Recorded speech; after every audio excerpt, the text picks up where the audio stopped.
Welcome back to a podcast to answer your questions on addiction, recovery, and mental health by Waismann Method Opioid Treatment Specialists and Rapid Detox Center. I'm your co-host, Dwight Hurst, joined as always by Clare Waismann and David Livingston. Today we are talking about the history of treatment, both mental health and addictions treatment. We've got, obviously, between the three of us, we've got some experience working in there, and we've seen some things happen. And, you can go back in time. I guess that's how history works, right? You go back in time, but you can go even further back. And we can talk about some of those elements of how, where treatment's at now, and I guess how it got there, as well as what people used to do. I think that's general enough. We can almost say anything, right? It opens the door. I always like to get a measure of what our own sort of reactions are to the question. When I hear this, it made me think about, what do I know about history of treatment? And I went back and mined data out of an old podcast that I did on another show with a historian and a history podcaster. We talked about some of the history of mental health, and I did a re-listen because this was years ago, and found some interesting bits there. Because my first thought is like, what did people do, and why? That's my first. What are your impressions when you hear that idea of what is the history of treatment? Let me start by saying I'm definitely not an expert on the history of addiction and treatment. So I'm sure there's a whole lot I don't know, and Dwight, I'm sure you can fill in a lot, given your earlier discussions. But as far as I'm aware, I think that really that AA brought about an awareness and an initial approach to the treatment of addiction. A lot of it through Alcoholics Anonymous, and then it's expanded. And from what I'm aware of, that was really one of the primary and most substantive approaches, and where people went to for a long time. And beyond that, I think they probably went to their doctors, and I don't think there was a lot of treatment. And I don't know a lot about this, so I can be wrong, but I'm not aware of even the mental health community really paying attention to it at the level that is certainly not like it is now, where it's a major part of treatment. But so that said, there's a lot of overlap. Okay, and there's a lot of overlap with compulsivity and a lot of other things that have been treated for a long time. And maybe that's something we can sort of talk about a little bit as well, since it overlaps, but I'll leave it at that. It is one of the biggest parts of addiction treatment history that I always think about is how the criminal justice system got involved, because we as a human race, I guess, or a treatment community, medical community, really didn't have a lot of tools or understanding of how to measure things with, especially things that if the main organ that's being targeted or focused on is the brain, we've had leaps and bounds in the last few decades of how to analyze different parts of the brain and see things. But because addiction ties in with behavioral problems, I think that's where it was relegated a lot to the police, right? As you say, going into the doctor or and you go back far enough when we didn't really have treatment. It was only in the especially in the U.S. and some other areas, there wasn't really any treatment before the 1800s, and it was in the later 1800s they started developing anything. And I think there's a lot that was, let's say, lacking there at first in what we'd see today and consider to be treatment. But yeah, unfortunately, still lacking. Yeah. We are in 2023, and it's amazing, not just the lack of treatment, accessible treatment, but the lack of understanding of what substance use is. So I think you touched where any history of this condition, if it's mental illness or addiction that is, so often related, is truly the evolution came from knowledge, from understanding a bit more of neuroscience and how our brains function, and how substance can affect not just its function, but the nervous system as well. Yeah. When you speak about addiction in relation to crime and how it became almost people view as the same issue, one and the other. I think it's because, again, people did not understand why people behaved that way, why they couldn't stop themselves from abusing whatever substance. So they kind of put themselves in the same room, held each other's hand, so they could try to at least stay away. And again, one day at a time. It was truly, and it's still in a lot of places is a torturous way of dealing with this issue.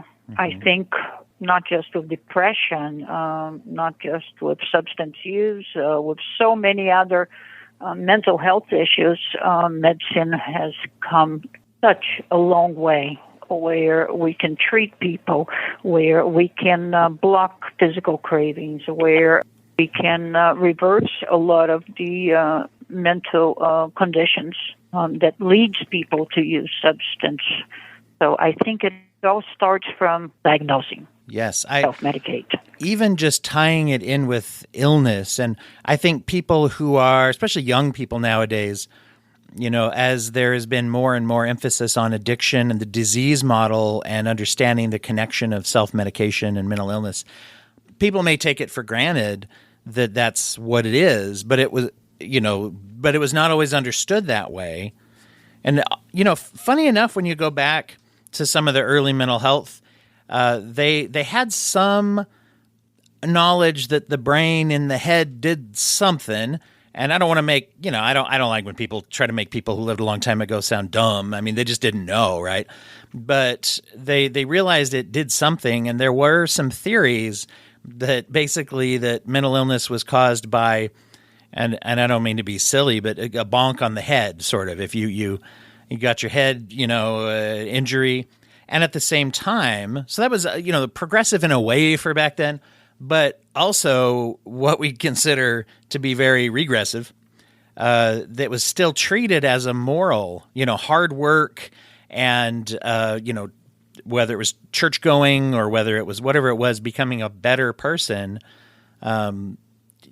great aspiration and part of health. But, that was considered, it was treated as a moralistic failing, even though there was some thought that there might be a physical component. If you think about it, then in some cases they even use exorcism, right? Absolutely, to deal with mental illness. Exactly. It was thought of to be satanic possession and I won't say that that's completely gone, but I would say mostly in the mainstream. I don't hear people usually saying that. I'm not going to say that it doesn't cling on somewhere, and you go back even further, even other considered physical. I mean, I don't know, you go look in the Bible. It talks about, hey, this guy's blind. What did he do wrong? Not to go to the way back, but a lot of things were treated that way, that you were possessed by a demon or by the devil or something like that. And exorcism practices sometimes were very physical and killed people. Right. Which is kind of the same as trying to go through your own. Either self-medication can kill people with addiction, or even trying to go it alone. Right before we hit record, we were talking about Claire and I were just talking about the basement bucket blanket, is what I call it, mode of detoxification, where someone just sits there and tries not to use and gets really sick and hopefully lives. But that's not a guarantee. Yeah, no, I was actually speaking about that. I truly believe that people, they're just starving for an answer, for a solution, not just on addiction issues, but also mental health issues. And unfortunately, unfortunately, there isn't. There is not a single answer for everybody. There is a combination of factors that disrupts the nervous system response. And it could be from childhood experiences, biological factors, environmental factors, DNA. So it's really going back to that proper assessment, the individual assessment, and then going from there. It could be a combination of treatments from therapy to medical detox to medication or some kind of chemical imbalance. So unfortunately, there is not a answer, but there is a combination of very effective treatments that can actually reverse a lot of the conditions that we see people self-medicating for. Yeah, that's right. Right. So like you said earlier, Claire, it begins with a comprehensive diagnosis because you have to figure out is what's driving the compulsivity. Is it psychogenic? Is it biological? Is it have to do with your environment per se? Is it and then you can start to break all of those things down immensely. So we are at the root a compensatory system. A human beings compensate one way or another, and so a lot of what addiction is a compensatory system. So if you can't sleep, and then all of a sudden you're introduced to an opioid, and all of a sudden you can sleep, well, you found something to compensate for an anxiety that comes with lack of sleep, the fatigue that comes, the dysregulated nervous system, and on and on. And often people don't seek out a sleep study or a remedy that is non-addictive or things like that. And they've kind of found something, and they'll end up addicted to it or something. So it can be as simple as that. It's often more complicated. Sometimes people just are introduced to it recreationally and they end up liking it. And that can be another component of it. So you have to diagnose it. And I think that historically there's been a lot of shame and it's been and like you were saying, Dwight, about the legal system getting involved. I mean, it was very punitively addressed. I mean, there's the amount of people who went to jail for marijuana, and now I know it's not federally legal, but it's legal in a ton of states. And you think about the damage. And so I think there is an evolution in us understanding we're just dealing with some chemicals and people compensating for something that needs to get dealt with and diagnosed, and then and then you can put together a comprehensive treatment. I think most of what inhibits that from actually succeeding is people don't stay in treatment or feel enough confidence that there is a comprehensive approach that's ongoing until things truly get worked out. And we're, I think, better at diagnosing than we are, than we are actually at treating often. And so at any rate, and I think that's been the case for a while. I fully agree. One of the things I went over to my bookshelf, and thank goodness it was still there. It shows everybody how often I clean out my bookshelf, I guess. But from that podcast I did way back when, I have a reprint of one of the first diagnostic manuals, and you just triggered my memory here as you're saying that. It's from 1918. It's called the Statistical Manual for the Use of Institutions for the Insane. And when you get to this idea of we're better at diagnosing than treating, it's interesting to see the little seeds of what eventually becomes our understanding. So in this, they have what I found about addiction is they have a diagnosis here of what they call alcoholic psychosis. Which is an interesting terminology, which I would say neither of those probably meant the same thing to them that they mean now. Neither of those words, alcoholic or psychosis, at least they were understood differently. But it says some of the interesting things in here. It says that diagnosing alcoholic psychosis, as they called it, should be restricted to mental disorders arising, with few exceptions, in connection with chronic drinking.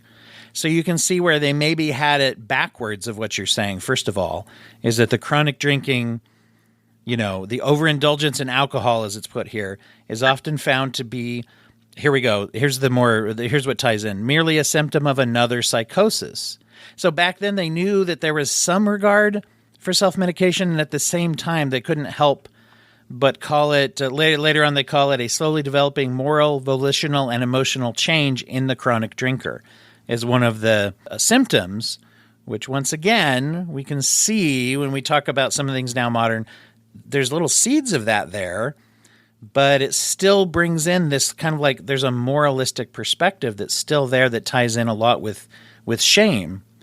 And opiates, by the way, were not even addressed. It says opium and derivatives as a footnote, that it's possible people might use that or abuse cocaine, bromides, chloral, or etc. Anyway, so it's interesting to see where they started to get some seeds of something going on with the brain physically, and there's some form of self-medication, and then the treatment just eventually, we see where, as we've said, it diverged into just, well, I don't know. I mean, kind of, it diverged into that, and then, of course, you get the behavioral problems, you get the shaming, you get the exorcisms, and then eventually police interventions, and things like that, particularly for those that couldn't afford to just keep their loved one at home and monitor them, which, if you happen to have a family that had the wealth and resources and cared to keep you home, otherwise you were kind of in trouble. So that's a whole big bite there that I just took of the history, but I thought that was very interesting. No, it's interesting. It's that thing, who came first, the chicken or the egg? I think there are both circumstances where people will be self-medicating of substance because there is a misdiagnosed or undiagnosed issue. And there is the times that their nervous system did change due to substance use. So Absolutely. It can happen either way. I once worked at a place where we were discouraged from diagnosing bipolar disorder, and I don't totally agree with this, but we were discouraged from diagnosing bipolar disorder until someone had a certain amount of time off of methamphetamines because it mimicked it so well. Now, I don't think that's always the best way to go about it. I think diagnosis can be made, at least symptomatic diagnosis pending, can be made while someone's still using, and it sometimes is very important. But it was interesting, the acknowledgement. And this is a few years ago, right, of like, oh, well, some of the substances might be being wrongly classified, and then, So even just in the life of a career now, I think we've seen a lot of differences take place, right? Yeah, there's even brain scans, Often patients will call and say, oh, I just did a brain scan, and it's all over the place. And of course it is. A, you're using a tremendous amount of drugs. Mm-hmm. There's chaos in your nervous system. And B, often there are issues that made you start the drugs in the first place. Yeah. So, yes, the good news is that people are seeing it more as a physiological issue and not a personality issue.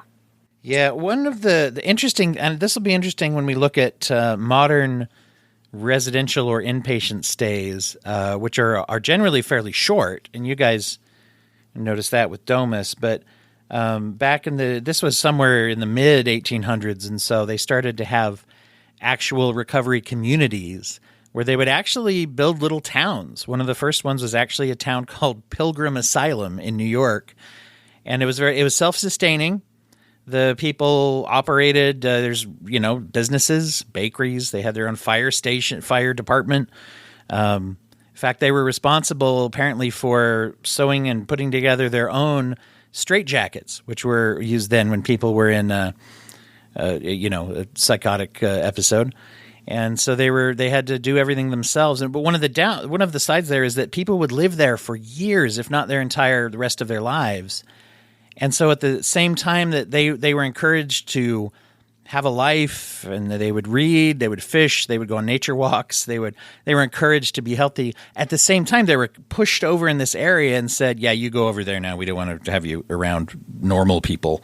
And so you look at that compared with nowadays, where I think we look at those treatments, at least the preferred method of treatment is to say those are short-term things to get back to your life, integrated with your life. Don't you think that's how it should be?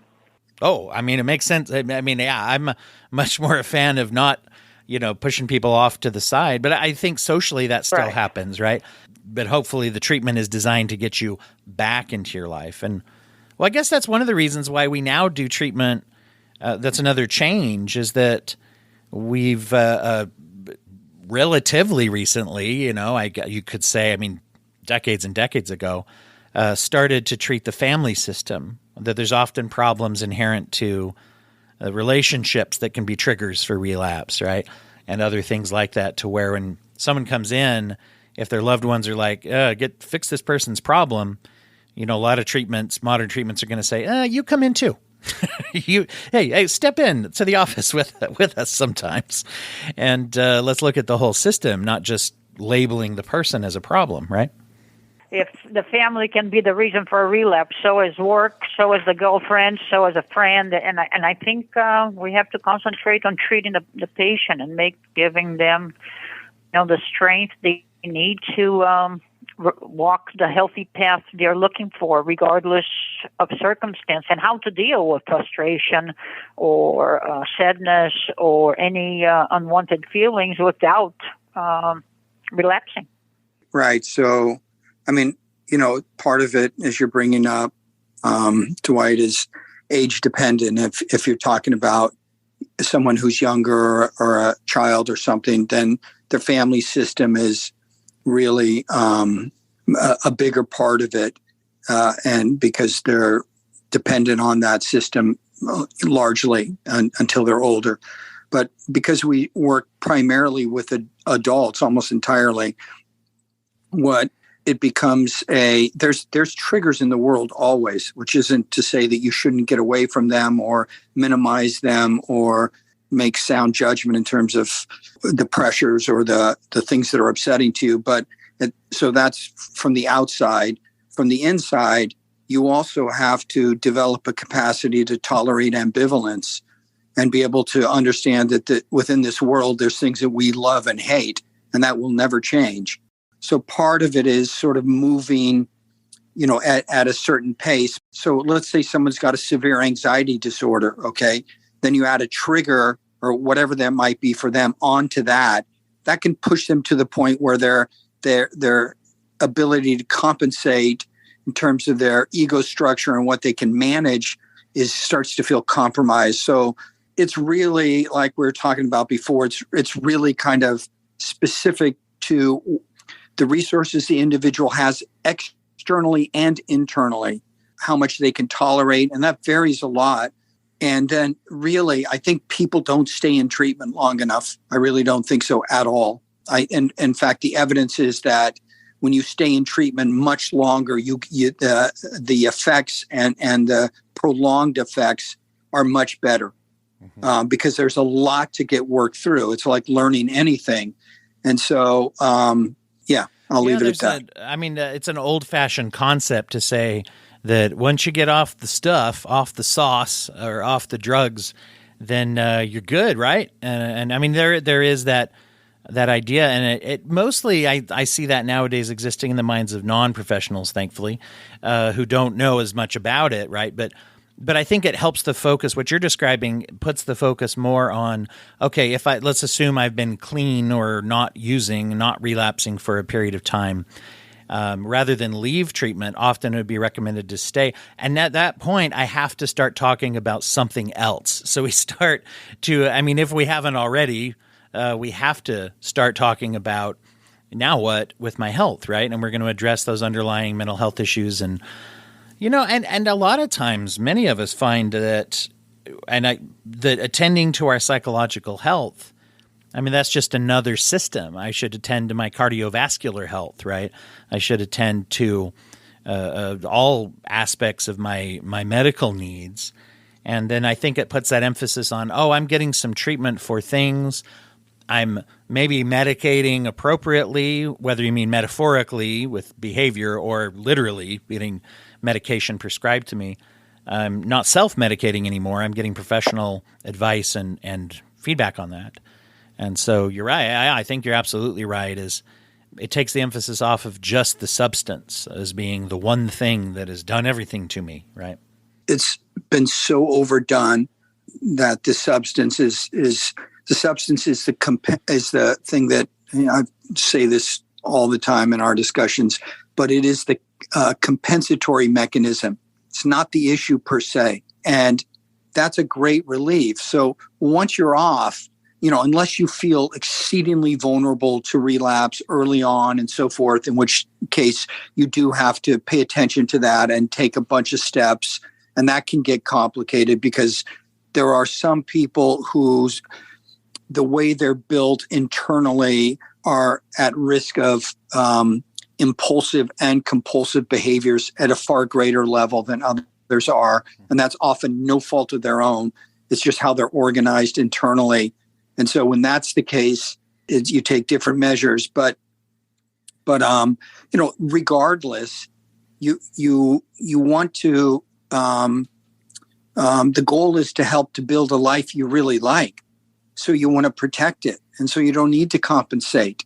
And if is the things that, as you start to feel confident that the things that are causing the compensation or the need for compensation are getting better, you're on your way.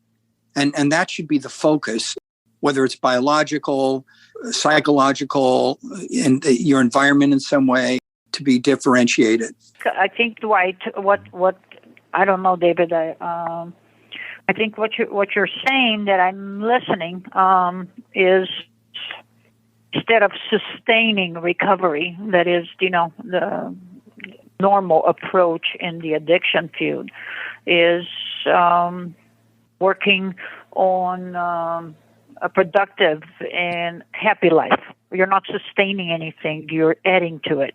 You are, the other term we can use, you're just adding to the quality of your life and making something that you really like to be part of.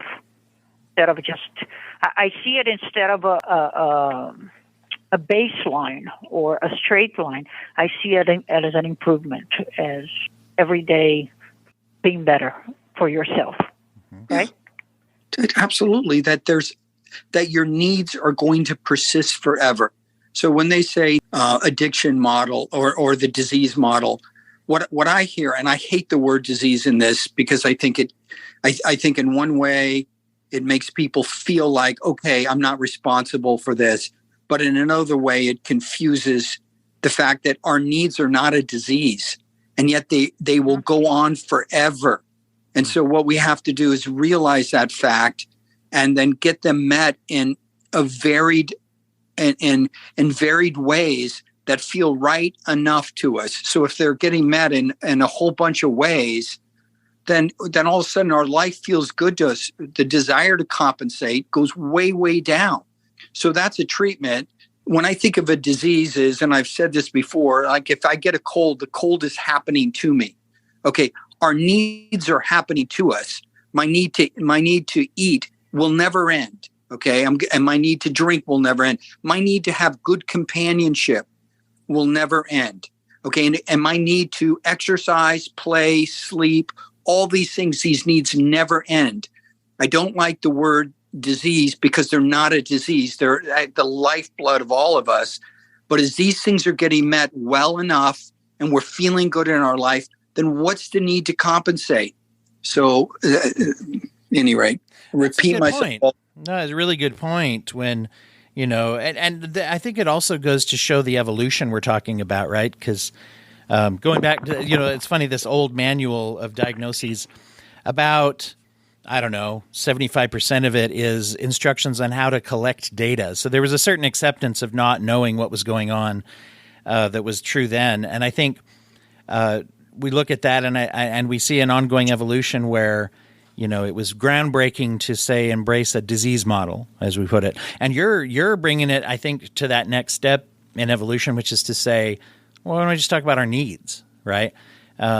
Which, that's it. I can totally understand as you're saying that it is less shaming, and also not just from an emotional perspective, but practically speaking, I think I plan out my treatment planning or my health sustaining behavior differently if I look at it as I have needs and that's okay than if I have a disease. So that's very interesting as you say that. I hadn't looked at it that way. Yeah. the world of psychology and so forth has always sort of been trying to navigate and for good reason, because all this stuff is connected between the, biological and, your family of origin and, your environment and all of these different factors within sort of then your own needs, which is really more of your psychology per se. So, there's all these factors going on, but they're not that hard to break down and see clearly. It's really possible. Shifting your perspective, seeing yourself through a new lens. If you're in treatment and you don't know why you're using drugs, that's not a good thing. You should absolutely, if you're in treatment, you should absolutely start to get a clearer and a clearer and clearer and deeper idea of why you are. It should be clarified. And if you're just thinking, well, I have a disease, you're not getting to what you need to, because your needs are not a disease and they will continue forever. And that's what happened to most people sitting in treatment. They receive the explanation that is a global explanation. Why I use drugs is the same reason why another 30 people here use drugs. And that's so far from the truth. And it makes you feel so isolated and misunderstood that might as well just walk away. Right. And then where am I moving to? Because we're always going to want something. And we also want different, the brain likes different experiences. And so we're going to want something and we're going to need things. So, let's define what those are. Therefore, build a life that's right to what we want. Not easy, but that's why it takes a while. And we're going to leave it there for today. Thank you so much for tuning in. We are always endeavoring to bring you the cutting edge and best information that we possibly can on the world of treatment, mental health recovery, and opioid detoxification. You can add to our program by sending us your questions. Send them to info@opiates.com. Go to opiates.com to learn more about Waismann Method, or follow us on any of the socials at Opiates. This show is a product of Waismann Method Opioid Treatment Specialists and is produced by Pop Collar Productions. Our music is the song Medical by Clean Mind Sounds. And this week, as always, I'm Dwight Hurst for Clare Waismann and David Livingston. I want to thank you once more for tuning in and remind you to keep asking questions, because if you ask questions, you will find answers. And whenever you find answers, you can find hope. Have a great day. We'll be back soon.